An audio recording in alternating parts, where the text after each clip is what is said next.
think Asian Americans can grow in writing, first by acknowledging the fear that a lot of us have as writers in general. So for example, I have nothing to say, or I don't have anything original to say, or no one's going to care about what I write. I think these are just common fears that everyone has when it comes to writing. For Asian Americans in particular, I think we have a tendency to downplay our own stories because we simply don't see those stories in a lot of places.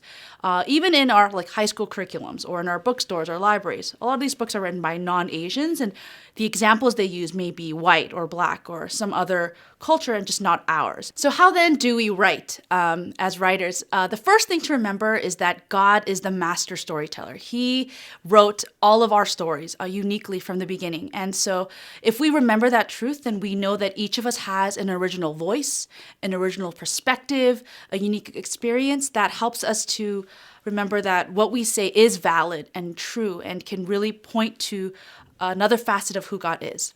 Second, we just want to write for ourselves. We don't want to worry about style too much, but really just getting our thoughts out there. A lot of times we journal. I know people who love journaling or blogging, or even just, when you think thoughts in your head, you do it to help yourself process, to help yourself reflect. And writing is the same way. We don't have to impress ourselves when we write. We just want to think our thoughts. And that's a great way to think about writing too, just getting our thoughts out there.